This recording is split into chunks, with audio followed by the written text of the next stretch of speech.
You know, as I've been talking to people about my garden and planting, a lot of them say, wow, how do you plant tomatoes? Because I try it and I just fail and I don't know what to do.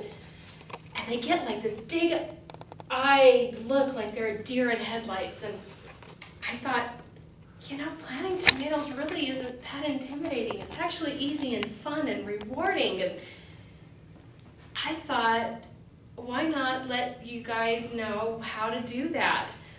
First of all, it's really, really easy.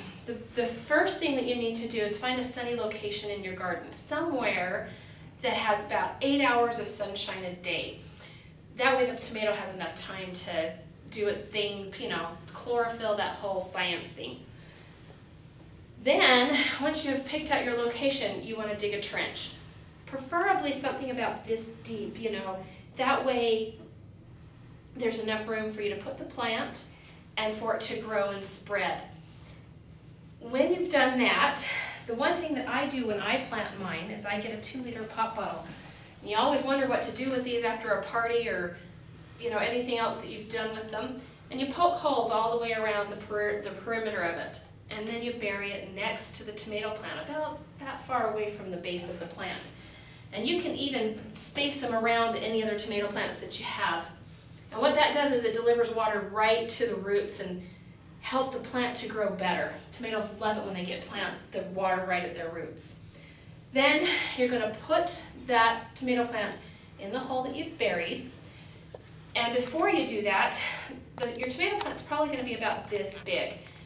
Before you plant it, you want to pull off the bottom couple of stems. And the reason for this is tomatoes have this way cool thing that they do. On that stem itself, they will actually produce roots and send out roots from that stem when you plant them. So when you plant your tomato plant, you want to plant it up to the top part of the plant and bury it. And then you're going to use a cage to put over the top of it to support it as it grows. It's fun. The biggest part of the fun is that you get to see your plant grow. It is so cool. My little son, who's 13 right now, he and I planted tomato plants last summer, and he had that same deer in the headlight look, but he thought it was so cool to watch these tomato plants that we grew grow and see them get bigger and produce the tomatoes. You also get to choose what kind of tomato you're going to plant. Whether it's the little tiny little cherry plants or these great big mortgage lifters that you see that can be, you know, they get pretty big, you get to choose. And that is probably my favorite part because there's so many. I have a hard time narrowing down which ones I'm going to do. And you also get to dig in the dirt. Who doesn't like to dig in the dirt? It lets you go back to childhood, lets you become a child again, and just release and have fun. Connect with Mother Earth. It's way fun. The last part is rewarding. The first part that is the rewarding for me is I get to go out to my garden, and I like to plant the little pear tomatoes. I usually just pick them right off the bush and eat them right there in the garden. It's pretty fun.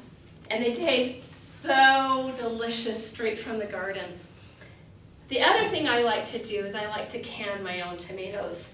And for me, that's probably the most rewarding of planting my tomatoes. You can go out into your storage cellar for a year after your tomato crop has been done and see those jars of tomatoes that you not only grew, but then you also canned. And you just are so filled with pride in yourself that I did that, I grew that, I canned that. And you also get to see the fruit of your labors, literally seeing it ripen and seeing it grow. And you get to smell the tomato plant. That's one of my favorite smells in the whole world. The biggest thing that I tell people all the time when we talk about planting tomatoes is once you have that know-how, the doing is really easy.